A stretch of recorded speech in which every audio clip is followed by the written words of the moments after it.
দিদির বাড়ি গিয়ে যেহেতু আমরা দুদিন ছিলাম, তো আমরা দুদিনই পরপর বেরিয়েছিলাম। তো দ্বিতীয় দিন দিদি করেছিল সেমাইয়ের পায়েস, তো সেটা খেয়ে নিয়েছিলাম। আর এরপরে সন্ধ্যাবেলায় ঘুরতে বেরিয়ে পড়েছিলাম। তো দেখতেই পাচ্ছ এই ক্যাফেটা খুব সুন্দর। ক্যাফেটায় আসবো আসবো করছিলাম কিন্তু আসা হচ্ছিল না, তো ভাবলাম যে চলো তাহলে ঘুরে আসি। তো আমার বর আর আমি এসেছিলাম।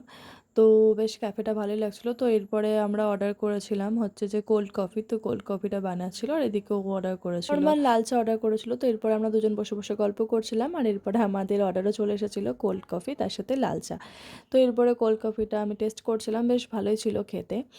আর এরপরে ভাবলাম যে একটু মনটা দই ফুচকা করছে, তো একটু দই ফুচকা খাই। তো আনতে আনতে নরমই হয়ে গেছিলো।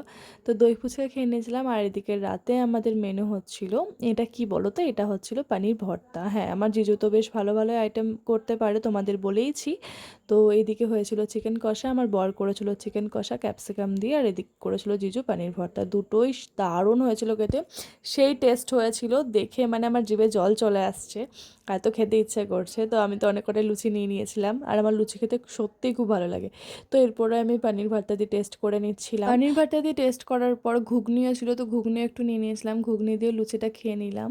আর এরপরে চিকেনটা দিয়ে টেস্ট করছিলাম। চিকেনটা জাস্ট দারুণ হয়েছিল, খুবই সুন্দর হয়েছিল, কষা কষা করেছিল আলু ছাড়া। আর পানির ভর্তা দিয়ে পেঁয়াজ দিয়ে সেই করে খেলাম। তো এই ছিল ভিডিওটা কেমন লাগলো কমেন্টে অবশ্যই জানিও। Tata, bye bye.